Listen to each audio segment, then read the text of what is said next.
Hey everyone, it's Troy out here with the fame, and does Ben Seewald have any power in his relationship with Jessa Duggar?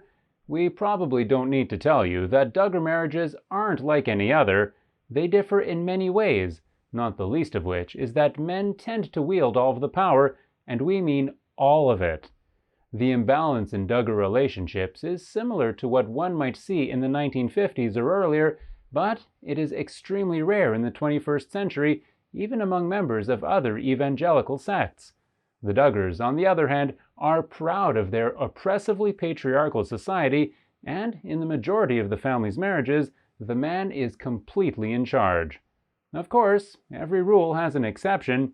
In her relationship with Ben Seewald, for example, Jessa Duggar appears to hold nearly all of the cards.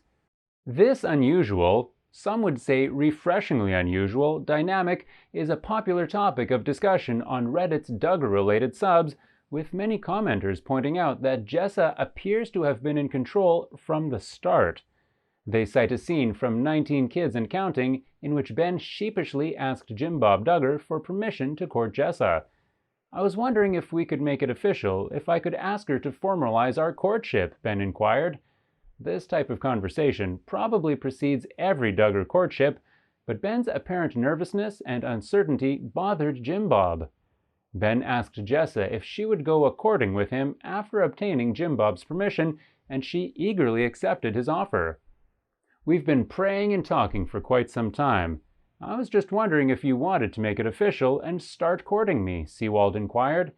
Ben gave Jessa a side hug with Jim Bob's permission, and thus began his life of servitude to two masters, his wife and her domineering father. We've previously discussed Jim Bob's control over his daughters, and most of them find some measure of relief when they marry. Once married, the women are under the control of their husbands. And while it's not the most progressive or permissive system, the husbands are usually more progressive and permissive than Jim Bob.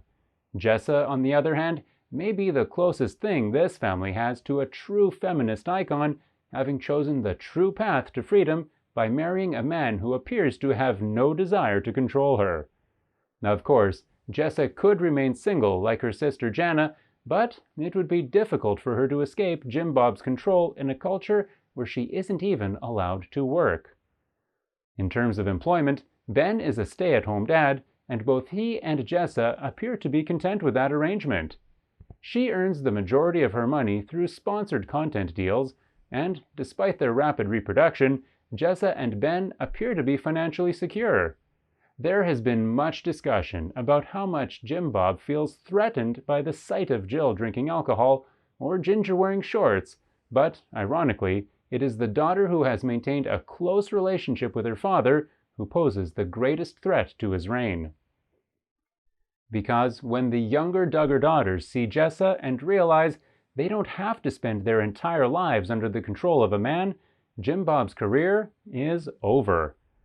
Right now, you guys, I want to know what you think about this news. Share all your thoughts in the comment section below. I'm your host, Troy. Bye, guys.